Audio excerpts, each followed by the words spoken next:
Myra's fingers trembled as she pressed them into the sun-warm moss, feeling that deep, ageless hum of magic shudder. Offbeat, nervous. The floating islands above Verdalis quivered in the brewing wind. Leaves danced on currents that shouldn't exist, swirling green and gold against cloud-swollen skies. Then the worst thing happened. The world's light stuttered, and a thunderous crack echoed from the heart of their village. Everyone screamed. She stood frozen as the storm rolled in. Lightning stabbed the sky, refusing to fade.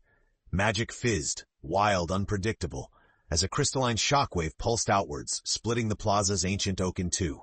Towering above the chaos was the shard, or what was left of it. The ancient crystal splintered, half its mass gone as if something or someone had ripped it free. Myra felt its loss in her very bones. "Run!" someone shouted. But Myra did not run. She crouched, shielding the sprigs of starut in her apron, watching as a flickering green spirit zipped through the debris. The tiny being, eyes swirling like storms, hovered fearfully above her shoulder. "You," it squeaked, voice like a flute pierced by wind. "You can see me!" "I think so," Myra stammered. Magic raged through her veins, everything strange and sharp. What happened to the shard? The spirit's wings beat frantic. "Stolen! The fragments must be found, or Verdalis will fall." From the square's tangle of ruined roots, a figure staggered, a knight, black iron armor dulled by exile, cloak scorched. Even through the chaos, he met Myra's gaze and nodded, resolute despite the disaster. If the shard is not made whole, every island will break apart. Fighting her fear, Myra straightened. "Then we'll find the pieces, all of them." Thunder crashed, and the floating islands, once stable, lurched. The journey would begin now, or it might never begin at all. The spirit flicked Myra's ear. "Hurry, botanist. The storm is just the start." The wind howled. Myra took a breath, tucked the starut into her satchel, and together with her unlikely companions stepped out into the shifting world, toward whatever wild peril waited at the edge of Verdalis. The trio hurried through the jumbled village lanes as cracks spider-webbed across the sky island. Myra's breath came shallow. Each blustering gust threatened to knock her off her feet. The wind spirit darted around her head, nervously flicking at her tangled hair. The exile knight, who introduced himself only as Sir Cedric, marched ahead, sword hilt exposed but blade sheathed. Myra, awkward and small beside his battered armor, risked a question. "Why are you helping? You're not from here." Cedric grunted. "No, but I owe Verdalis a debt. Besides, I can't fight if I'm falling forever." The spirit snickered, tracing lazy loops. "He's more useful than he looks." Myra glanced at the horizon. Chunks of land hovered where they shouldn't, drifting without anchor. Trees flashed with unnatural light. "Where do we start? The shard's gone. The fragments could be anywhere." "Not anywhere," the spirit said, more serious now. "The shard remembers. You'll need to listen to the land. I can help, if you trust me." Before Myra could answer, screams rose from the square. A rival band, treasure seekers with gleaming trinkets and sharp eyes, forced their way towards the shattered shard's pedestal. "That's them," Cedric hissed. "Thieves, looking for power. We can't let them get ahead." The three ducked into a tangle of roots and brambles. Myra's knees muddied, but she didn't care. The spirit tugged her ear, urgency in its whispers. "The first fragment's near. The Grove of Echoes. But we'll need supplies," and a stone whistled past, thudding where Myra's head had been. The treasure seekers had seen them. "Run!" Cedric shouted, grabbing her hand. Dodging hurled rocks, thorns raking their shins, they fled into the deepening wildwood. The storm's fury faded behind, replaced by a haunting stillness as trees rose around them, twisted and whispering secrets. The path to the Grove of Echoes lay ahead, hidden by magic and mist. Myra wiped blood from a scraped elbow, determination burning through her fear. "We find that fragment before they do. We have to." Cedric nodded, surprise and respect flickering across his rugged face. Even the spirit looked impressed. The world hung together by a silver thread, and Myra knew she was closer to its unraveling than she'd ever dreamed. Myra's legs ached as she pressed deeper into the forest. Here the canopy glowed faint green in the half-light. Cedric's armor snagged against moss-draped branches while the wind spirit zipped from shadow to shadow, always a step ahead. They halted at a stone archway bathed in mist. The Grove of Echoes. The air buzzed with energy, every leaf vibrating with the shard's ancient magic. Myra glanced at her companions. "This place isn't natural." The spirit grinned. Echoes keep secrets. They protect the shard's memories. They stepped through the arch and the world changed. Everything was brighter, too bright. Shadows danced the shapes of old guardians in the light. A path wove in dizzying circles, every direction looking the same. Cedric frowned, peering closer. We'll get lost if we guess. We need a sign. Myra knelt, fingers brushing shimmering moss. Her botanist's eye caught the detail, a hidden pattern in the ferns. Each frond unfolded toward a single mossy mound at the glade's farthest end. She stood, hope anchoring her nerves. There. They moved slowly, Cedric's sword drawn, Myra picking her way barefoot over roots. Around them, voices echoed, memories of storms, laughter, the first crack of the shard. With every step, Myra felt her skin prickle. This was the living record of Verdalis. The spirit hovered beside her, serious for once. Be careful, Myra. What's hidden here can hurt. She pressed on. At the mossy mound, she could see it, a thin, jewel-bright shard half buried beneath a mat of roots. Her heart soared. As she brushed aside the moss, a cold wind ripped through the glade. The spectral shadow of a guardian, a wolf with spectral eyes, emerged, blocking their way. Cedric knocked his sword against his shield. Let us through, spirit! The wolf's eyes fixed on Myra. Its voice, ancient as stone, rumbled, Speak your intent. Myra stood tall, fierce despite trembling. The shard is broken. I came to heal Verdalis, not for power. The creature sniffed, then exhaled a shimmering cloud. Prove it. Panic flared, but then Myra remembered her starut. With gentle hands she planted it at the guardian's feet. The earth glowed and the wolf stepped aside, nodding approval. The shard pulsed with distant magic as Myra raised it. The first fragment, their journey barely begun. Behind them, the thunderous echo of pursuers' footsteps crept closer. The race was truly underway. The wind spirit twirled around Myra's head as she pocketed the fragment, its light pulsing against her palm. Cedric's eyes flicked to the shimmering path behind them. No sign of the rival treasure seekers, but their presence pressed heavy and tense. We can't linger, Cedric whispered. They're close, too close. Myra nodded, casting one last glance at the spectral wolf, who disappeared like mist in the morning sun. Where to next? The spirit's voice chimed. The sky orchard, another fragment hides among the fruit that never falls. As they exited the grove, the atmosphere changed. The forest thickened, vines hanging like emerald curtains. The world seemed to tilt, magical flux making Myra's stomach flutter. Overhead, the islands above drifted farther apart, their roots exposed and trembling.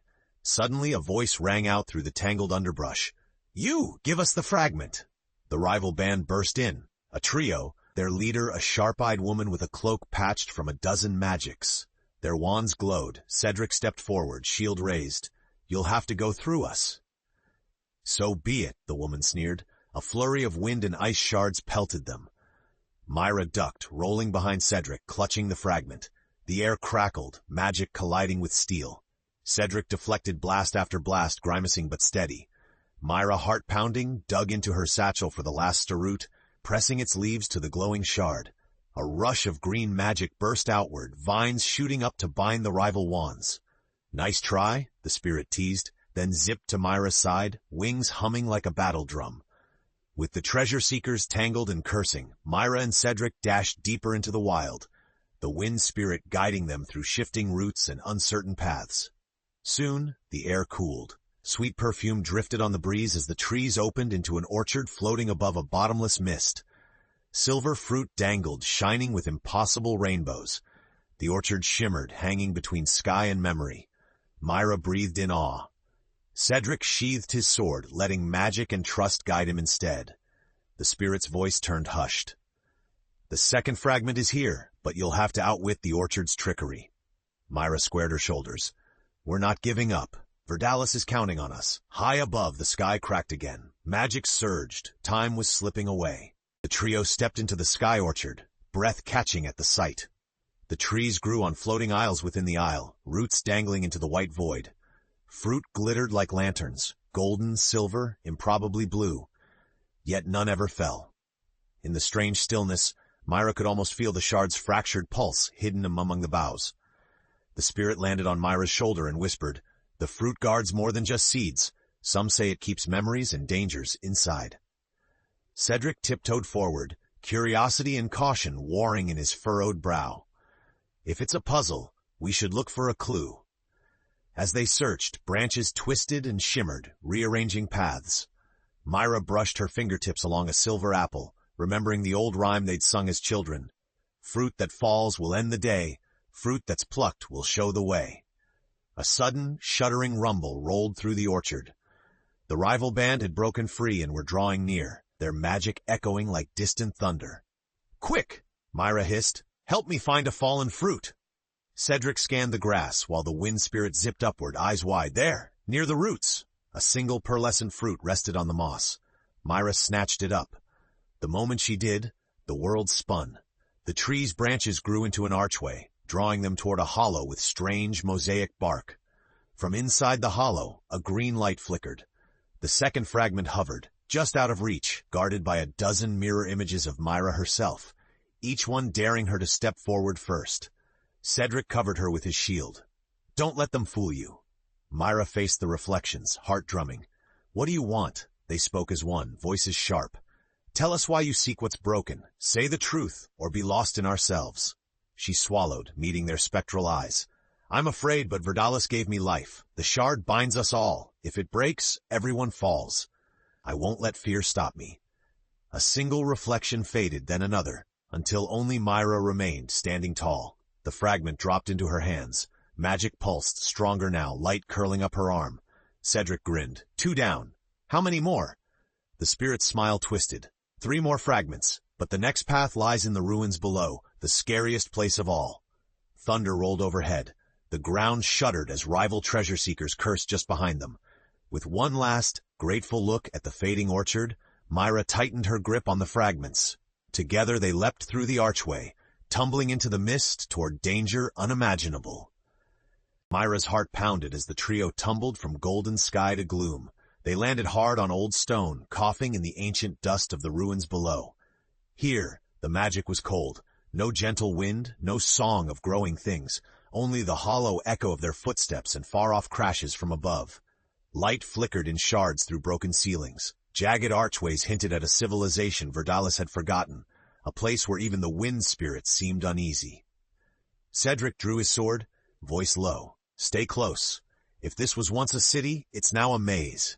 Myra hugged her fragments. "Nothing grows here. I can't sense anything but fear." The spirit, wings drooping, perched on her shoulder. "The keepers of the ruins don't like the living." They crept between collapsed pillars and bones choked with ivy, each turn leading to dead ends or dizzying drops into darkness. The rival seekers' shouts echoed distantly, closer this time. Panic scratched at Myra's resolve. Suddenly, a hush fell. They'd entered a circular chamber where 5 marble statues stood, each missing a heart. In the center, a pedestal glowed faintly. Myra stepped forward, fragments quivering in her hand. The wind spirit hissed, "Trap!" Before she could step back, stone hands burst alive, blocking the exits. The first statue's eyes glowed. "Only one with truth can step forward. Why do you search for the shard's pieces?" Myra fought her shaking voice. "To save everyone, the islands, the forests, my home." The statue's glow softened. "Who do you mistrust most?" Myra hesitated. "Myself. I'm scared I'll fail." A third statue, voice weeping stone, asked, "What will you become if you succeed?" She closed her eyes. "Someone who's finally brave." The statues bowed. The pedestal blazed, revealing the third fragment nestled inside. The barrier crumbled as Myra snatched it. Faint warmth rushed into her chest.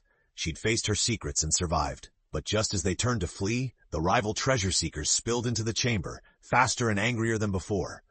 Their leader shouted, "Enough games! Hand them over now!" Myra stood her ground. Fragments clutched tight, Cedric's shield up as lightning danced at their enemies' fingertips. Their only escape, a crumbling tunnel, darkness yawning wide. Myra nodded to her friends, resolve shining like the fragments. "No turning back. Let's go." And together, they dove into the unknown, the ruins shaking as forgotten magic surged around them. The air in the tunnel was thick and choking, heavy with dust and the scent of old bitter magic. Myra stumbled in the darkness, Cedric guiding her forward, while the wind spirit ignited tiny flickers of luminous green light to show the way. Behind them, angry voices howled.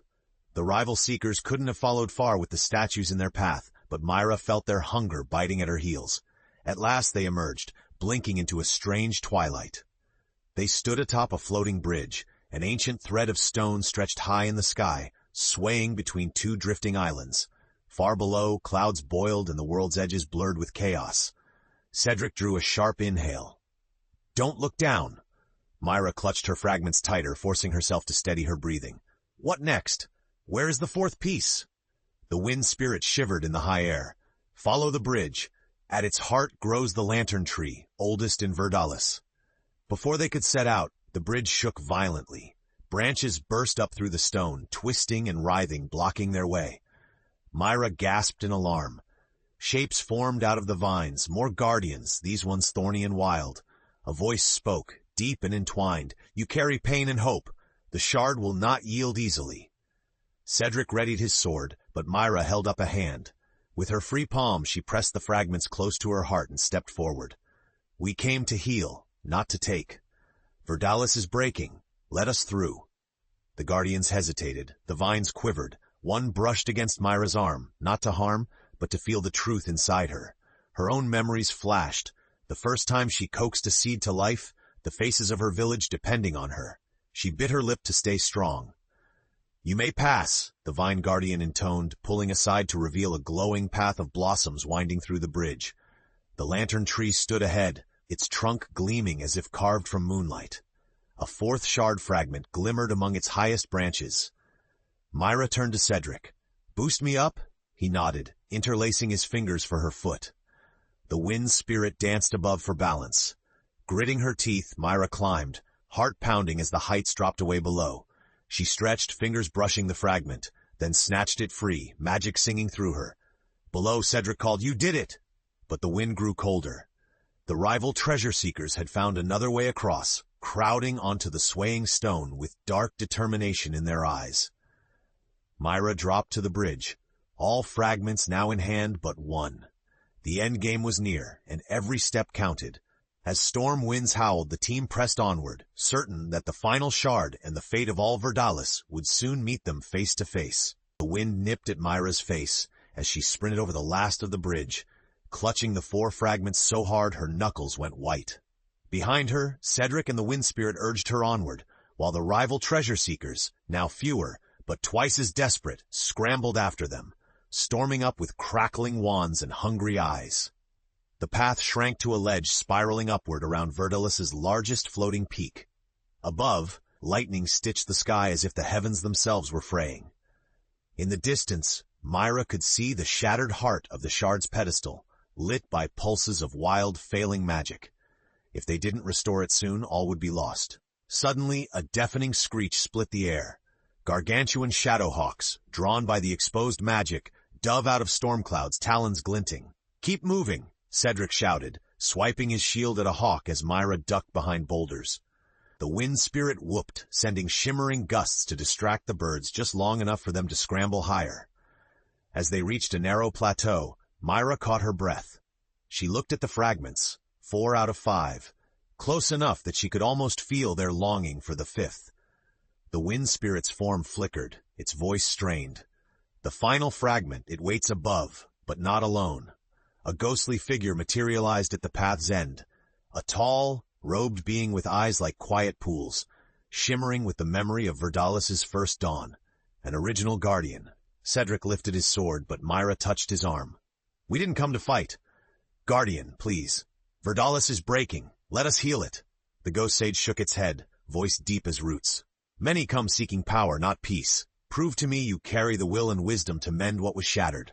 Myra swallowed her terror. "Ask your test." A twisted riddle unfurled. What runs through all of Verdalis, ancient yet young, broken yet whole, more precious than any magic? Cedric murmured. "Magic?" Myra shook her head, breath steady. She thought of her village, the friends she'd lost, the hope they all shared. "It's life, the desire to grow, to heal, to begin again." The guardian smiled, mist unraveling. "You have learned Verdalis's best secret." Before dissolving into light, the ghost sage left behind the last and brightest fragment. Myra's hand closed around it, tears sliding down her cheeks with relief and exhaustion. But it wasn't over. The rival treasure seekers burst onto the plateau, wands bristling. "We're done waiting.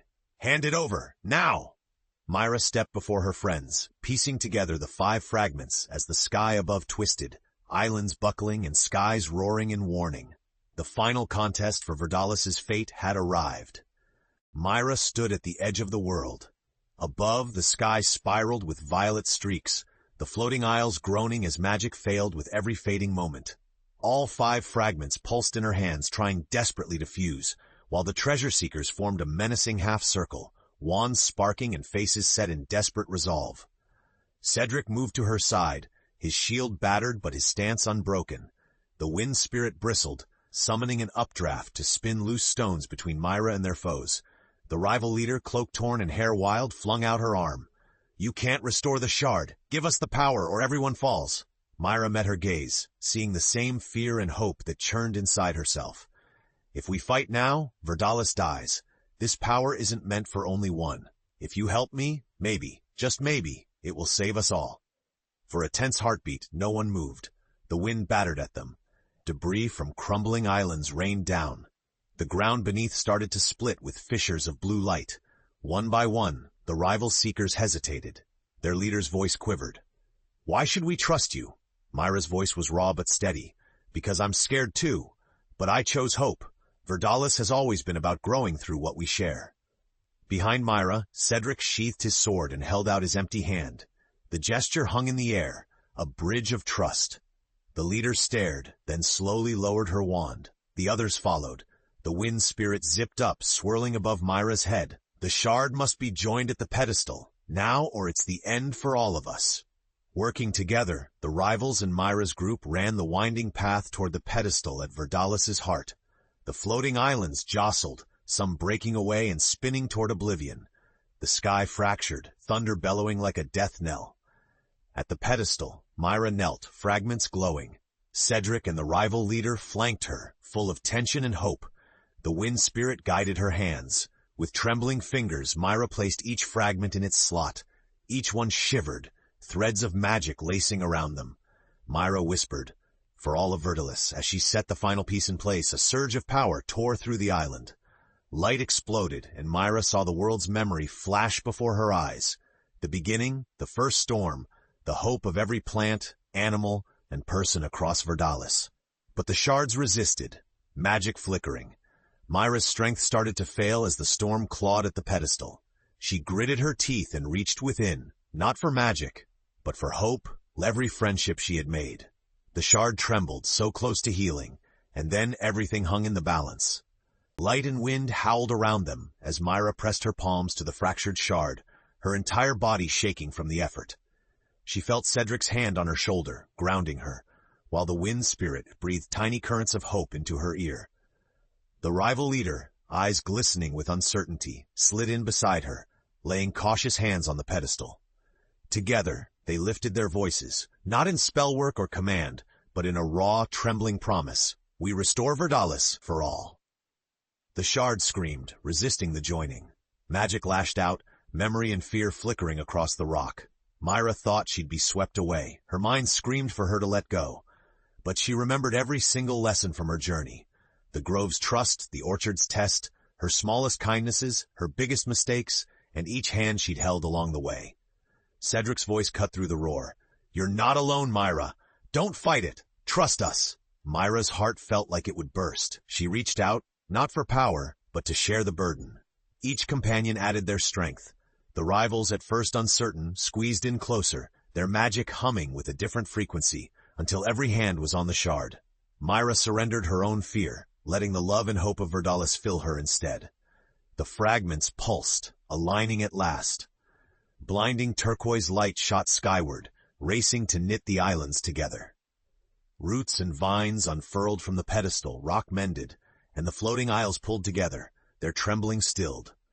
For one agonizing heartbeat, Myra hovered in a realm of green-lit memory.